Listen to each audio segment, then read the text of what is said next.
Good morning, everybody, and thank you for attending the Cabinet Committee Local Issues today, Monday the 19th of December 2022. So, item 1, members of the committee. We have a full complement of members this morning, so no substitutes. Item 2, minutes of previous meeting. Are we all agreed that those are true and accurate record? Thank you. Item 3, anybody got any declaration of interest before we move on? No. Number 4, admission of the public. This is a public meeting. There's nothing in today's report that needs to be taken in private. Item 5, deputations and petitions. We have a couple this morning. So, Mohammed, would you like to start? Thank you. Thank you for allowing me to speak. I'm here on behalf of my father. He's 64 years old and he runs a business called Paradise Takeaway. He established the business in 1996, he's fully VAT registered and he employs 10 staff.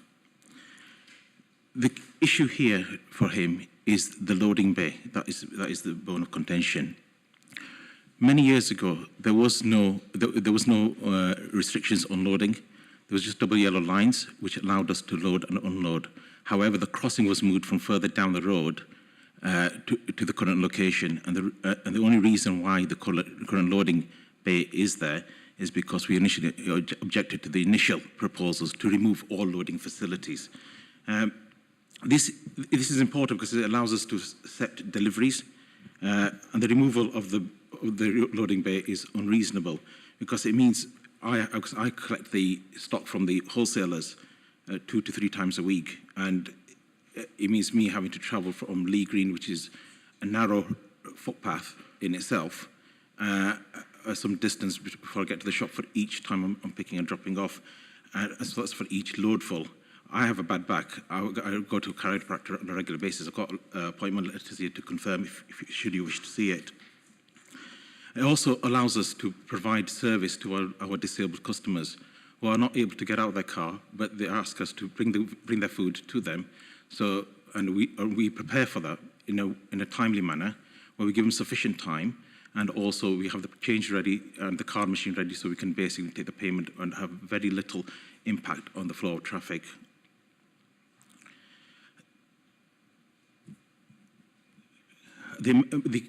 I must commend Mr. Barker for his amended proposals which allows for a loading bay. And the only reason why we are here is unfortunately the local councillors do not agree with this, even though Mr. Barker has stressed a number of issues such as disabled people being affected. Unless I can speak unless you wish to hear any further, sir.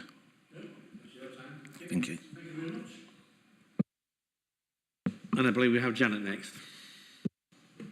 Yes, I live at number 36, which is right next to the loading bay.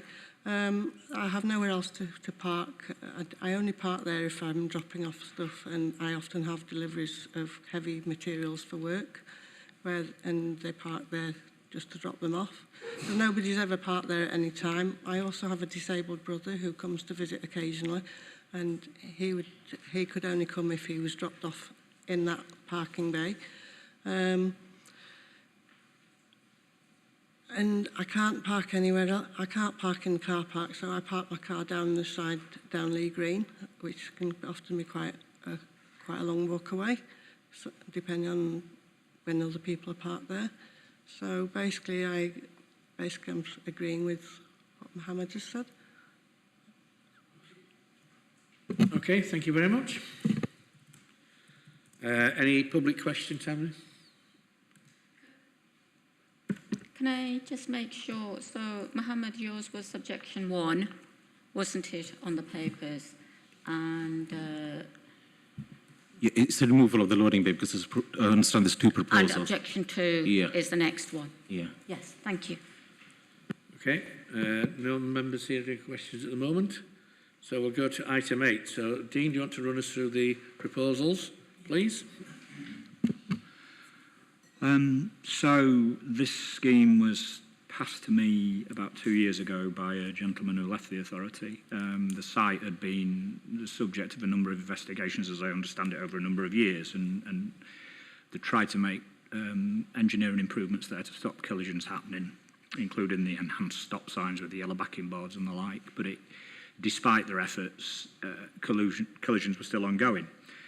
It isn't a very high frequency of collisions in relation to other sites we've got in Kirklees, and that you've got about 1 every 2.5 years on average. However, there is a stubbornly high number of serious collisions that occur there. So we decided to have another look at it, another go at it, as it were. We came up with the original proposals, which fundamentally the main collision targeting measure in there is the 2 road humps, one of which will be located at the zebra crossing. The aim being to slow down vehicles along the main line as they're approaching the junction. That's largely a reactive measure in that it doesn't necessarily target the main problem, which is people pulling out of the side roads when they shouldn't, whether that's because they don't know it's a side road or they're doing it anyway and not adhering to the compulsory stop requirement. I don't know. But other measures that we're going to put in will include improved signing on the side roads to try and make the junction stand out a bit more. I know at the moment there's a problem with read-through. As you're going down towards the junction, you see the road opposite, and if you're not fully focused on what you're doing, it can look like you've got right of way. So I can understand that some people are not reading it, and hopefully the signing measures that we're putting in will improve that. We also aim to improve safety at the zebra. The zebra has a very good safety record. However, we took the opportunity. We're going to renew all the markings and the pads. We're going to put high-intensity beacons in. I was also conscious that quite a high proportion of the collisions were occurring during darkness. So we spoke to our street lighting team. They've actually already carried out some work to upgrade some of the luminaires there. Obviously, they're involved with the high-intensity globes that go on the beacons when we put them in. We also want to put in some uncontrolled crossings around the junction just to help pedestrians get across, you know, to give them a better defined crossing point and flush curbs. And that scheme was put together as per Plan PO2, which at the time retained the existing lay-by with some very marginal improvements, made it slightly deeper and moved it ever so slightly further away from the Lee Green. The reason I did that was because I assumed at the time, I didn't know, that we would be likely to get objections to it if we took it out for the reasons that have transpired, the 2 speakers here have said. However, when we went to the ward members with that proposal, they made it very clear that they wouldn't support it unless we took the lay-by out, because they believe that would be dangerous in that it does inhibit visibility to the left when you're at Lee Green looking left. So in order to move the scheme forward, we took the lay-by out of the proposals and we went forward to consultation with the public with a version without the lay-by. That led to the scheme being advertised, which in turn led to the objections, including the 2 from the people who are attending the meeting now. Now, when that happened, I decided to go back and have another look to see if we could retain a loading facility, but improve it over the existing situation. That ultimately led to the production of Plan PO5, which includes a loading bay that is considerably further away from the junction. It represents a significant improvement in visibility to the left from Lee Green over the existing situation. So whilst it retains a loading facility, it's a much improved one with much less collision risk arising from it. What I would say about visibility is I also went back 15 years looking at the collision data. There's no record in the police data of any vehicle being parked in that lay-by being contributory to any of the injury collisions. It's possible that one may have been and it wasn't quoted in the Stats 19 record, but that would be unusual. I would also say that because of the other measures that are going in particular the road humps, that speeds through there will reduce and in turn visibility requirements will reduce. What we do know is even with a 7.5 tonne vehicle parked in the lay-by as per PO5, the revised layout, that visibility to the left of oncoming traffic is uninhibited right up to the zebra crossing.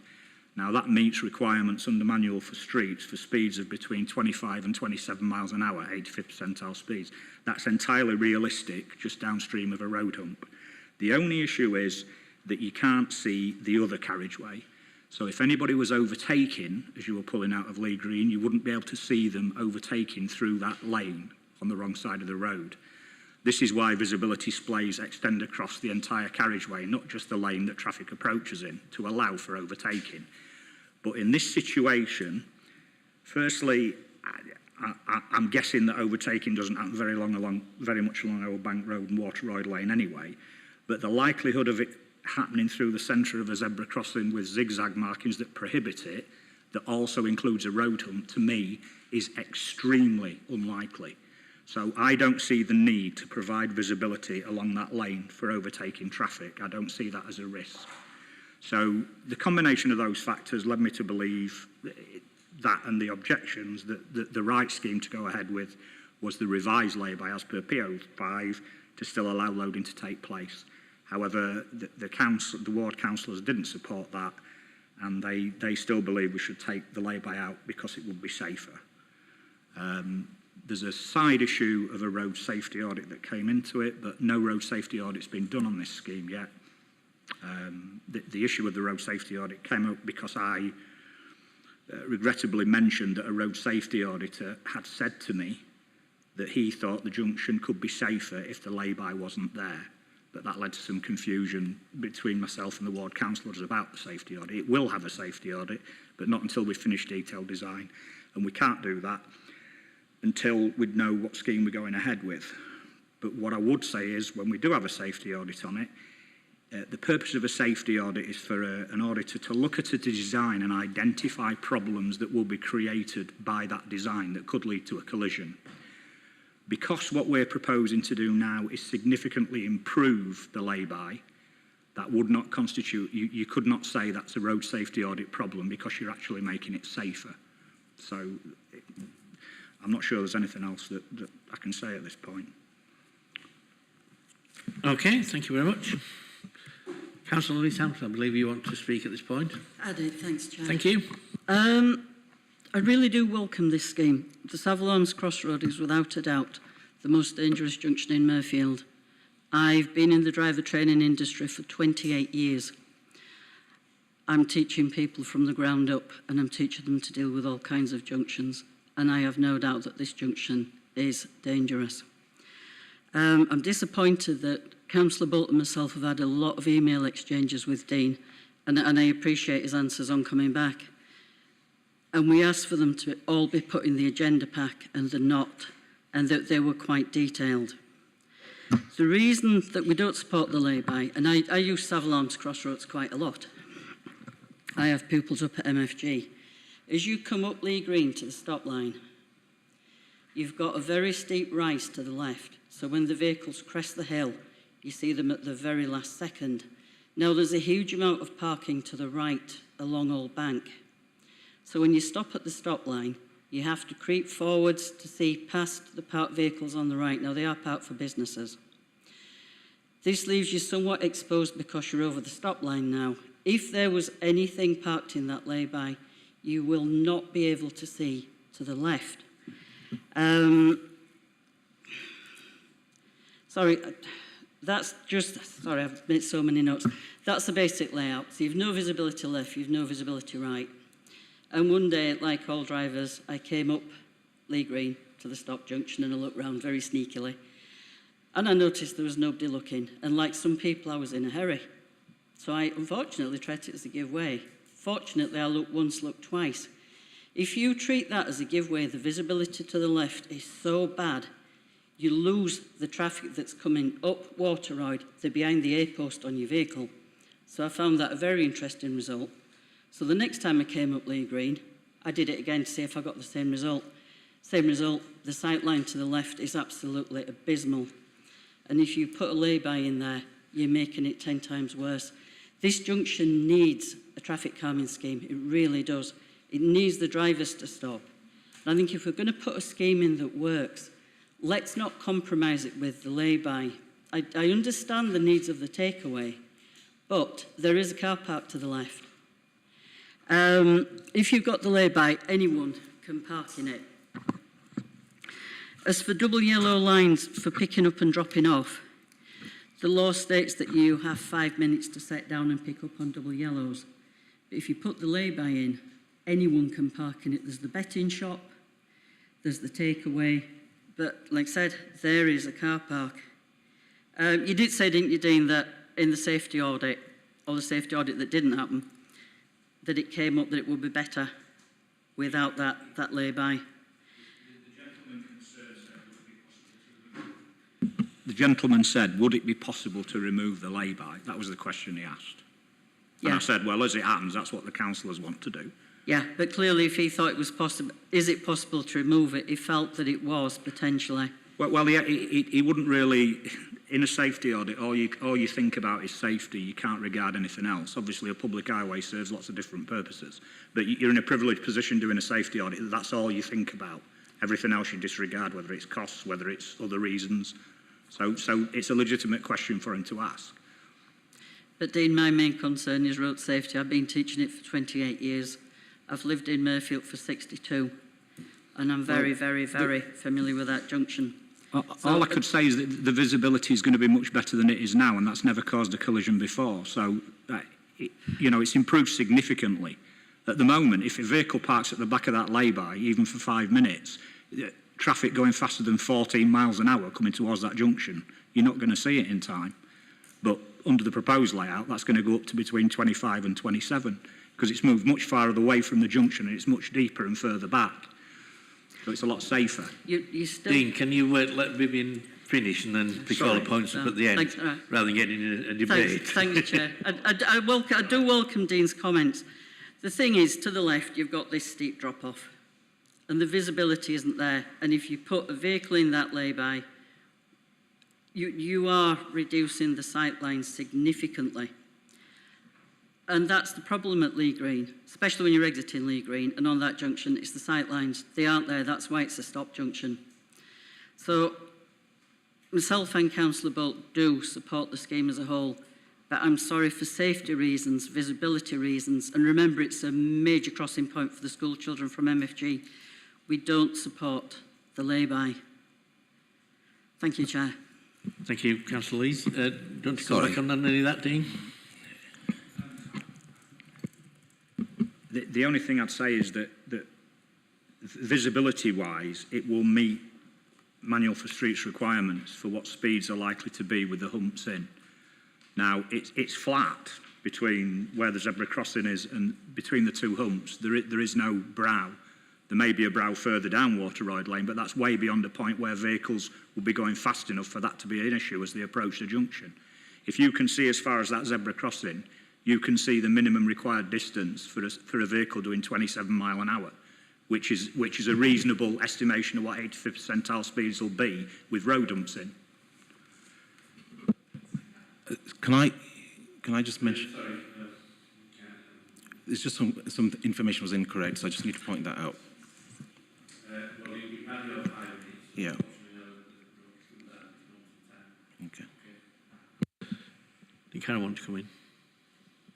Do you want to come in? Yeah, I'd just like to clarify for Councillor Lees Hamilton, at your request and Councillor Bolt's request, there was a pack sent out on Friday, which you should have had a copy of, which included all the emails. So all the cabinet members have seen all your all the email information as you requested. Councillor Hamilton? Thank you, Chair. Glad to say I'm sorry we've had an absolutely horrendous weekend, and if it came out on Friday, no. But I do thank you very much for putting that information in. It's appreciated. Thank you. Yeah, I can assure that I received it all and I've read it all over the weekend, so we did get it, but it was late. Obviously, there's issues with industrial action, etc. It's not helpful at the moment for things like post. Councillor Mather? Yeah, I just, whilst you were actually doing the presentation, I did want to say, yes, we received it on Friday. I responded to the officers by saying I will read it. I checked with my colleagues this morning. There are 25 pages of email threads which have been gone through, so you can be rest assured that despite what may be happening nationally, if we use the postage, emails got to us and they were read.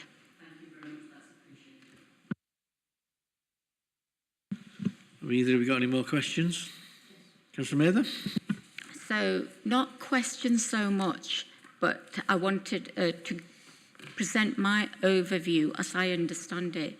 So, it's a road safety scheme, and regardless of whichever way you look at it, up and down nationally, there are hotspots in relation to traffic.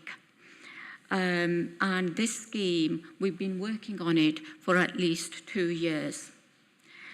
And I am heartened to see that there was interest, that our councillors did take a lot of interest, and they represented their interest in the road safety of their area in the email threads that we read.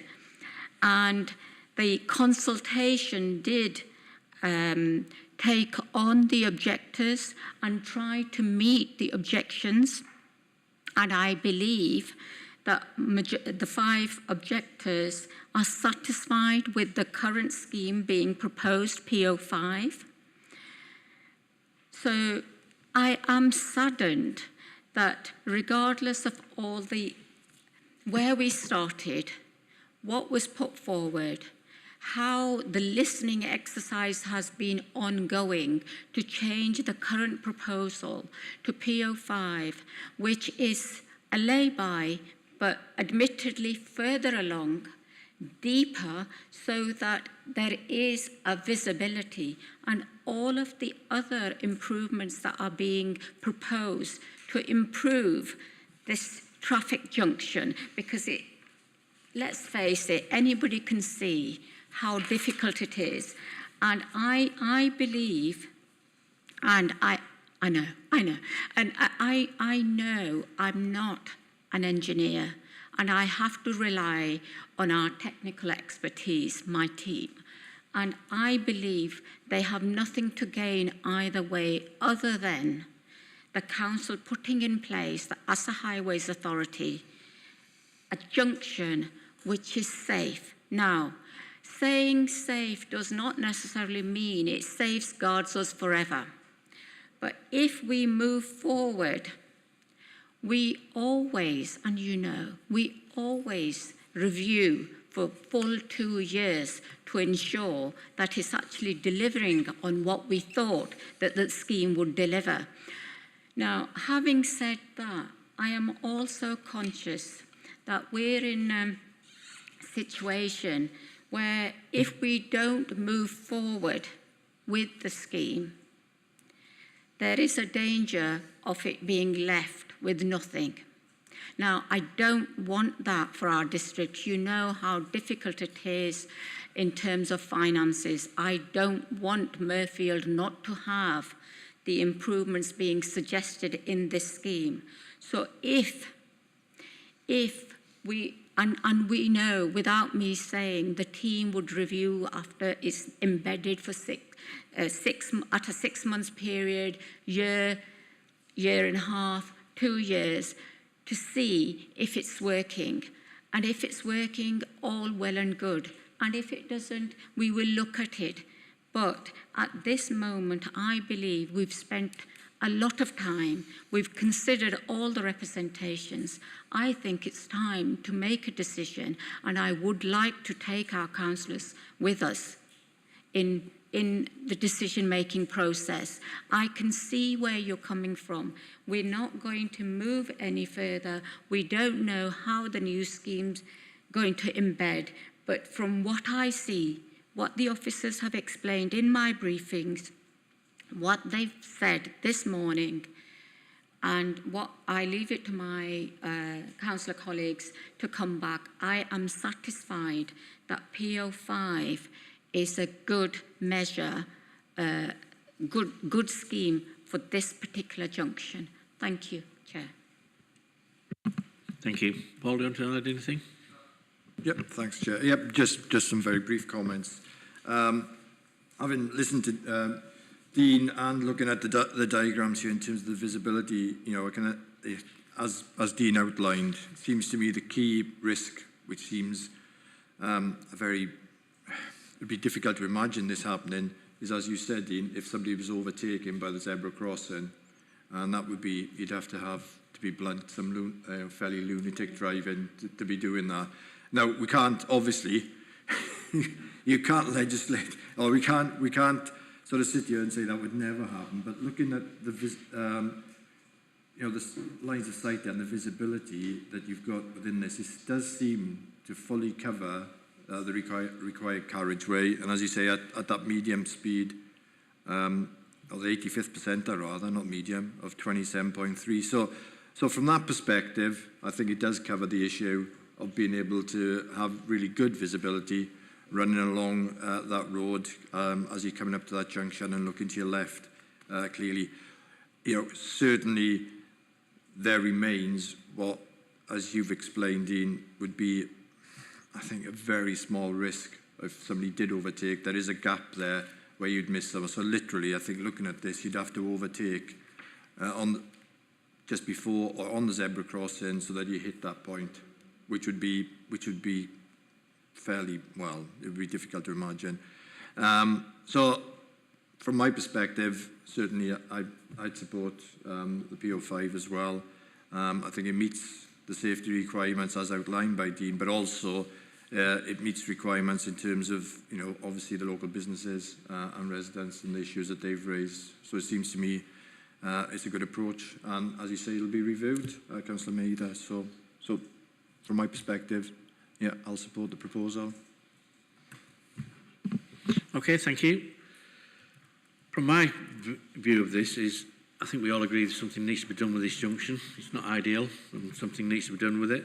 And like a lot of junctions throughout the borough, it's difficult. You know, our villages and towns were built at a time when there weren't many vehicles, so we are limited to a degree of what we can do in terms of highways improvements because of existing buildings, etc. We're also limited by, always ultimately, by the cost of these things. So I think we all agree that something needs to be done with it, but within the constraints of the site and the constraints of the local businesses and residents, my view is that this is right. We've consulted with loads of people. This seems to be a bit of a compromise, which is never a bad thing. So I think it's the right scheme. And if it meets all the relevant legislation around highways, sightlines, etc., then I think it's as good as you're going to get, personally, within the constraints of the area, etc. So I would be supportive of PO5, personally. Do anybody wish to move that from the floor? Councillor Mather? I move PO5. And your second? Right, all in favour? All three of us are in favour of that, so that is passed. Can I thank you all for attending this morning and making your point? It's always nice to see members of the public coming out and put their point to us, and we do listen, and we do have, as you've seen, we've had a debate and we've had officers, etc. So thank you very much for attending this morning. Can I take the opportunity to wish everybody a Merry Christmas and Happy New Year, and see you back here hopefully back in 2023 at some point. But thank you very much, everybody, and that's the meeting closed.